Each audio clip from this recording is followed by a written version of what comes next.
प्रधानमंत्री पूर्णिया आएंगे और पूर्णिया से वो सेंट्रल प्लेस है जहां से पूरा सीमांचल का इलाका कवर हो। तो इन 5 चुनाव में भारतीय जनता पार्टी को बढ़त मिली है। जब पिच तैयार हो जाता है तो क्यूरेटर से पूछा जाता है कि इस पर स्पिन करेगा या पेस होगा। पीएम और सीएम मिलकर के एक ऐसा वार सेट कर दिए हैं जिस हर्डल को पार करने के लिए विपक्ष को बहुत मुश्किल हो। नोरमा ग्रुप, जो सोचता है वो करता है, आपके अपने सपनों का आशियाना।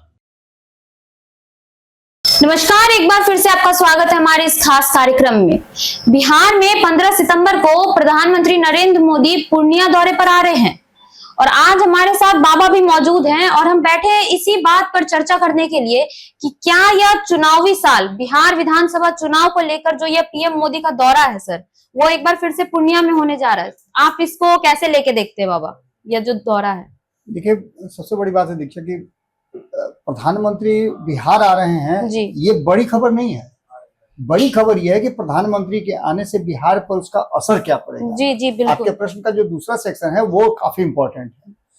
प्रधानमंत्री अक्सर बिहार आ रहे हैं और बिहार आ रहे हैं तो लगातार उन्होंने जिस तरह से बिहार को सौगात दिया है जी, लेकिन अब उसका समय निकल चुका है, क्योंकि 15 तारीख को आने का मतलब है कि उसके बाद 1 सप्ताह हो, 15 दिन हो, 20 दिन हो, 20 दिन के अंदर में आचार संहिता लागू हो जाएगी। जी बिल्कुल। और बिहार में चुनाव की रणभेरी फूकी जा चुकी है। हालांकि राजनीतिक दलों ने तो अपने हिसाब से फूक दिया है जी, लेकिन एक बार जब चुनाव आयोग तिथियों की घोषणा कर देता है तो रणभेरी फूकी जाती है।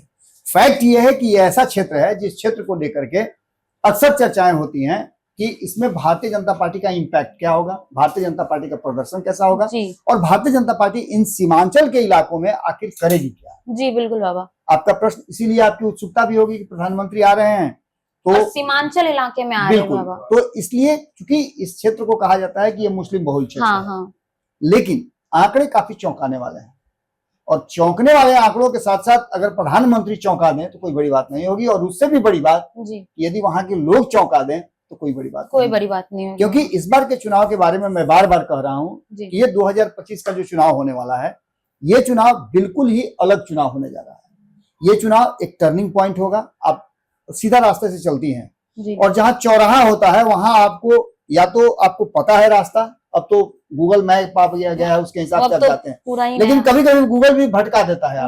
अगर एक गंतव्य तक पहुंचने के लिए 2 रास्ते हों तो आपको कभी लॉन्ग रूट में भी डाल देता है, कभी शॉर्ट रूट में चल जाता है। लेकिन चौराहे पर जाने के बाद एक बार गाड़ी का ब्रेक आप लगाते हैं और ये तय करते हैं आपको राइट मुड़ना है, लेफ्ट मुड़ना है, सीधे जाना है या फिर यू टर्न लेना है। यहाँ भी बिल्कुल वही स्थिति। अब सीमांचल के लोगों को यह तय करना है कि उनको क्या करना है। वोट देना है और वोट देने का प्रतिशत यदि आप देखें तो इन 4 जिलों में पूर्णिया, कटिहार, किशनगंज, अररिया परसेंटेज ज्यादा होता है। और खास करके अगर बात करें तो अल्पसंख्यक समाज के लोग वोट देने में, लोकतांत्रिक प्रक्रिया में बढ़ चढ़ करके हिस्सा लेते हैं। आप देखिए होंगे मुस्लिम बहुल क्षेत्रों में बड़ी लंबी लंबी कतारें लगी रहती हैं। हालांकि लगी तो जहां हिंदू बहुल क्षेत्र है वहां भी लगी रहती हैं, अन्य लोग भी लगाए रहते हैं, लेकिन खास करके अगर उस क्षेत्र की बात करें तो उधर आपको नजर आएगा कि वो लोकतांत्रिक प्रक्रिया पर बहुत भरोसा करते हैं। उनको पता है कि हमारे वोट की कीमत क्या है और इस वोट से क्या बदलने वाला है। इन सभी बातों को लेकर के अगर हम नटसेल में देखें तो प्रधानमंत्री की यात्रा पूर्णिया में होने वाली है। प्रधानमंत्री पूर्णिया आएंगे और पूर्णिया से वो सेंट्रल प्लेस है जहां से पूरा सीमांचल का इलाका कवर होता है। बिल्कुल बाबा। उससे सटा हुआ कटिहार है, किशनगंज है, अररिया है। अब शुरू करते हैं हम इसको कटिहार से। जी बिल्कुल। कटिहार एक ऐसा क्षेत्र है जहां सीधे आप देखिएगा तो वो कई राज्यों की सीमाओं से भी जुड़ता है। हाँ बिल्कुल बाबा। ऐसी स्थिति में वहां 7 सीटें हैं और 7 सीटों का जब नटसेल में आप देखेंगी तो यहाँ की जो सीटें हैं 7, उसमें से भारतीय जनता पार्टी के पास 2 सीटें हैं जी।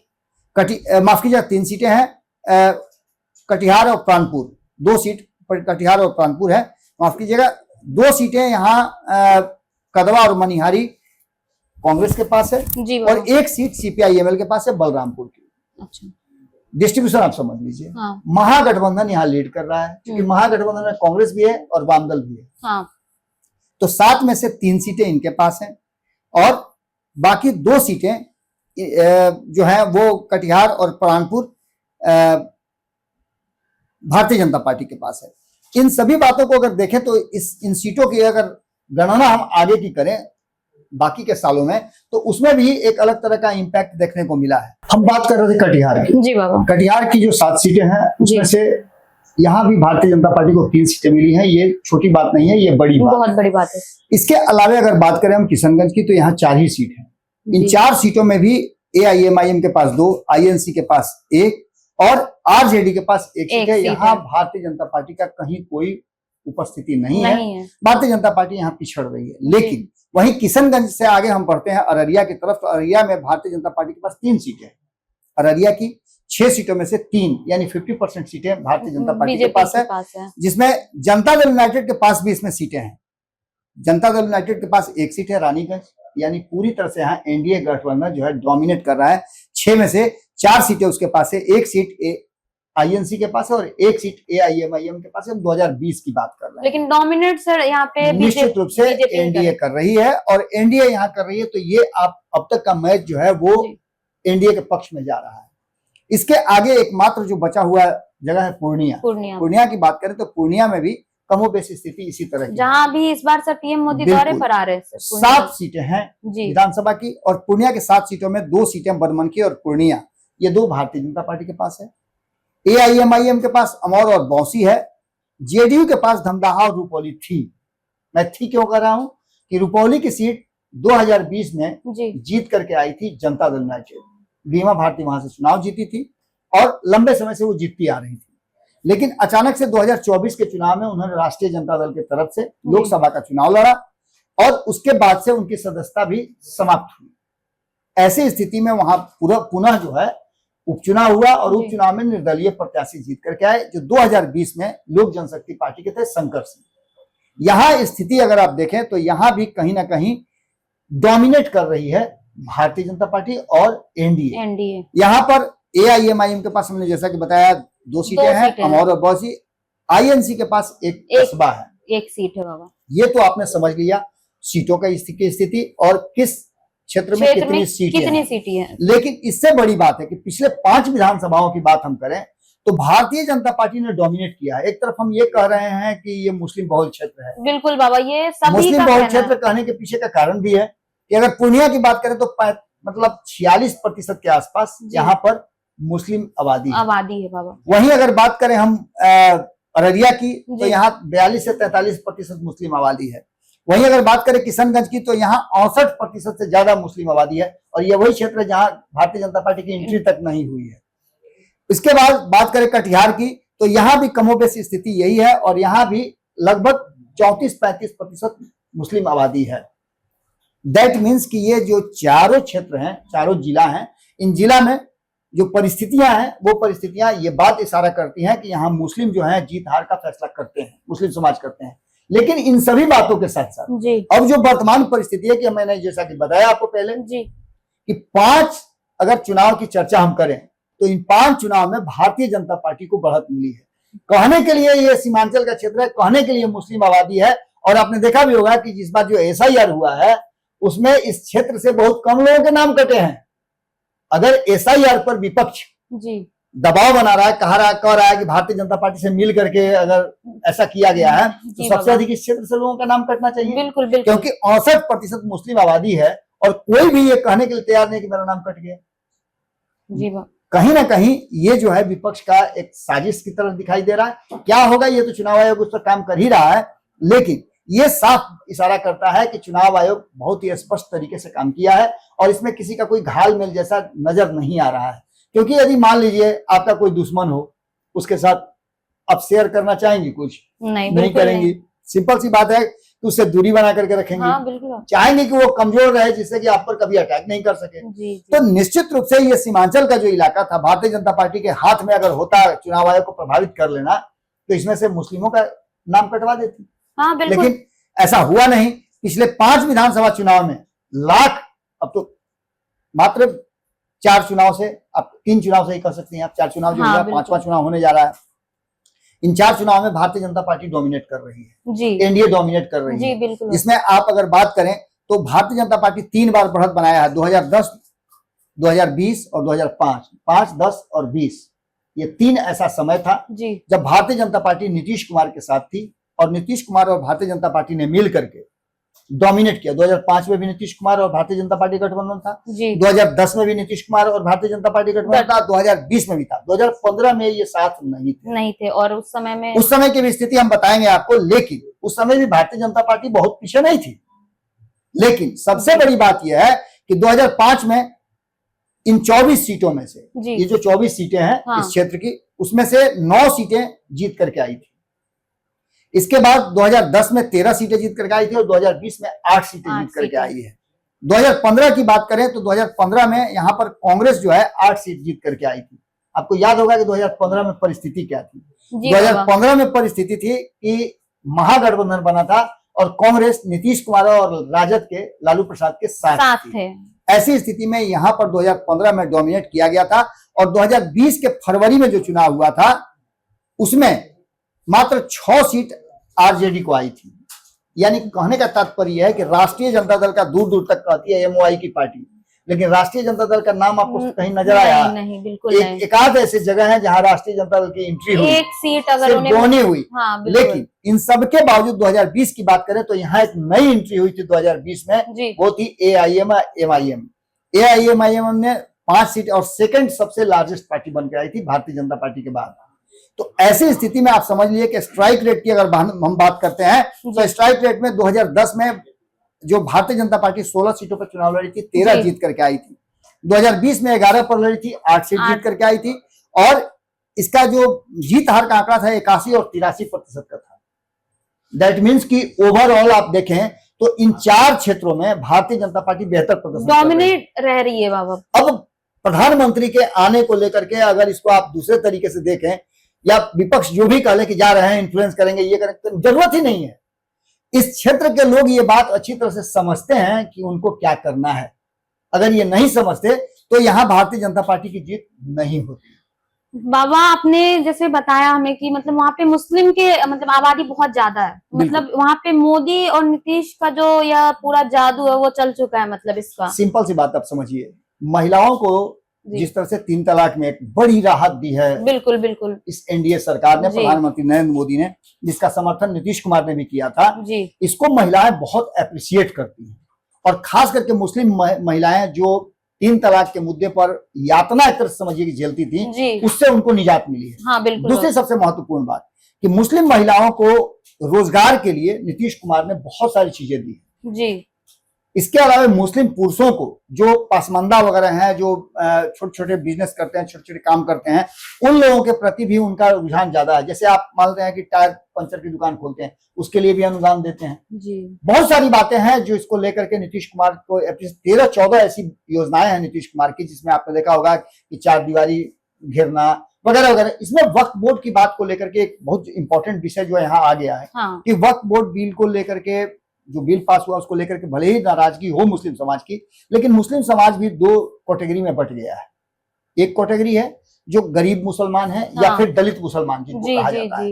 उनके साथ जो भेदभाव होता है, उनको ऐसा लगता है कि ये वक्फ बिल आने के बाद उनका भी अधिकार मिलेगा और उनको भी बराबरी का दर्जा मिलेगा, मुख्य धारा में उनको आने का मौका मिलेगा। ऐसी स्थिति में पासमंदा या फिर जो मुस्लिम समाज के दबे हुए लोग हैं, उनकी पैदान पर जो खड़े लोग हैं, उनको एक होप नजर आता है नीतीश कुमार और प्रधानमंत्री नरेंद्र मोदी में। इससे आप इनकार नहीं कर सकते हैं। और विपक्ष को इस बात की बेचैनी भी है।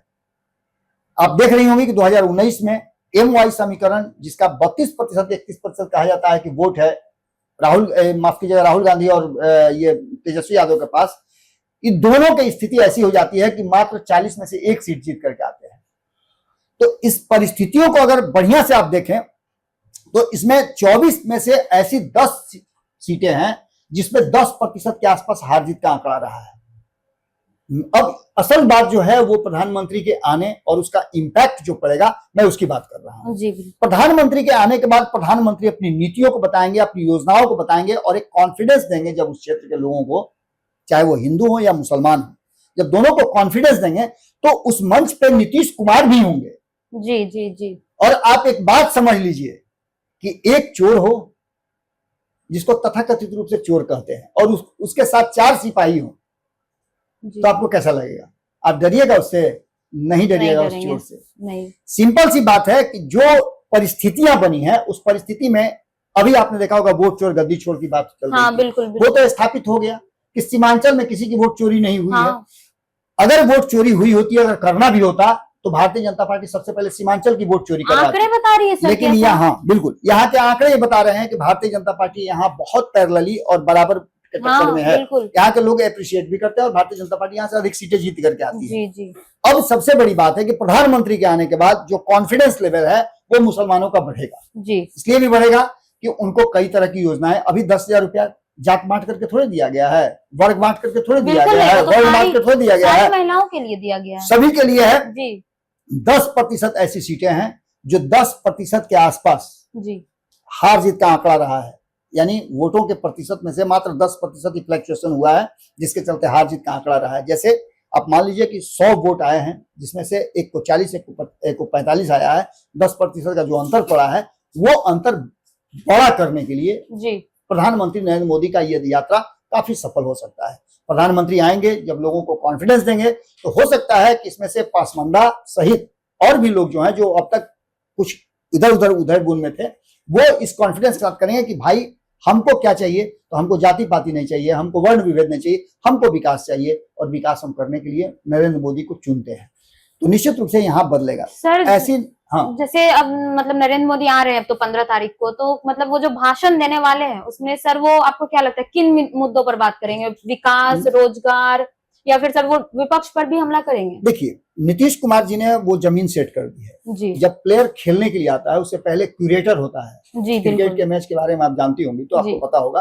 और अब तो क्रिकेट के बारे में, अब तो एशिया कप भी होने वाला है और भारत हाँ। पाकिस्तान का मैच भी होने वाला है। जी जी ये सारी चीजें लोगों के जहन में है, जी। तो ये चीजें अच्छी तरह समझ सकते हैं। जब पिच तैयार हो जाता है, तो जी। क्यूरेटर से पूछा जाता है कि इस पर स्पिन करेगा या पेस होगा।